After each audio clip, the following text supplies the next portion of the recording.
it's almost like we have to put up with it. I don't know what we do. It's people at the top of the media, even in our space right now, in the royals, Epstein until, late in his life, were just protected. It's very frustrating.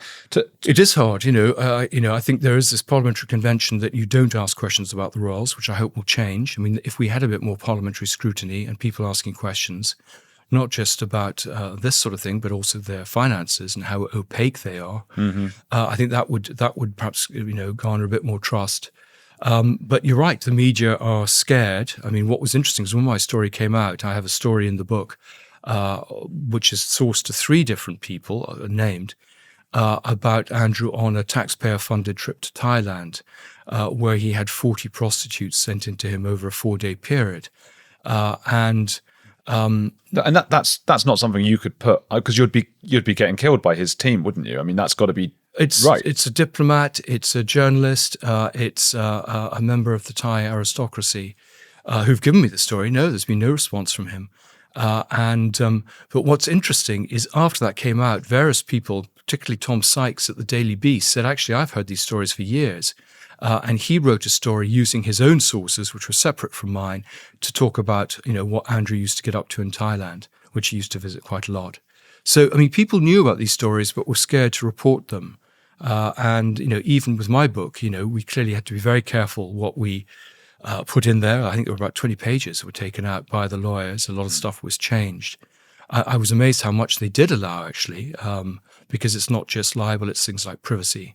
Yes. Even a prince, is allowed to have a private sex life, but not on the taxpayer's purse. Did you have to get right of replies from people for the book? Yes, pings were put to everyone I interviewed. I went back to them to check that it was accurate. I mean, there were some people who'd gone on the record and then refused to be on the record or to allow the thing to be used. So I had to take that stuff out. Yes, pretty much everyone I had. I didn't go give right to reply on legal advice to either Sarah or Andrew because we just thought we would be tied down with the legal stuff and they would use everything to stop the book. As it is, Sarah's lawyers were writing to Colin's lawyers, making threats months ago before the book came out and saying in a very intimidating way that they were watching me, they were monitoring my social media, the sort of stuff you'd expect from Russia.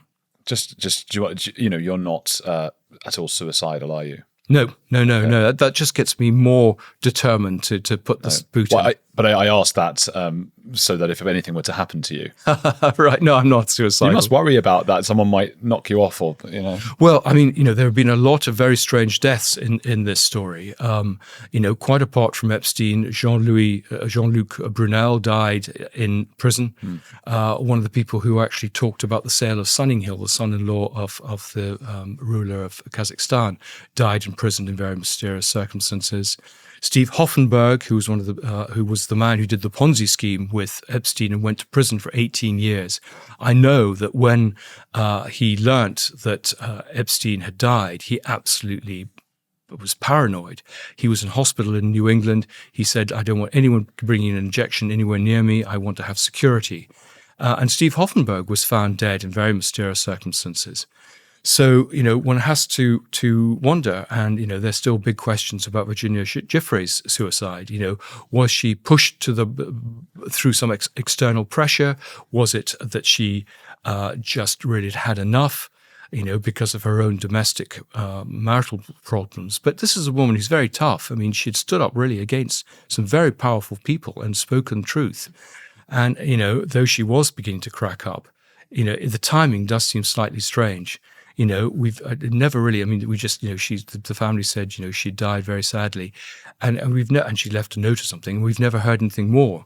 So, I think, there are some very, very strange things going on in this story.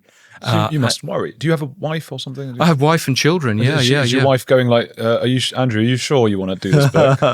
Well, I keep quiet about a lot of things. And she doesn't always listen to everything I say on podcasts. So, she has no idea you've made this book. So she knows about the book, but I think if these things happen, they happen. But yes, if I get run over tomorrow, then it was an accident or something else. Yeah, stay away from the roads and make sure you're making your own food and things like that. And don't eat mushroom beef Wellington. Why? What's with that? Well, that's how the people poison people. What, back in the day? Well, back in Australia, there's a famous case recently. Oh, a recent one? Yeah. Yes, I saw that. 91% watching Heretics clips are not subscribed. Quick favor, hit subscribe. Free, takes 2 seconds, and helps us question everything together.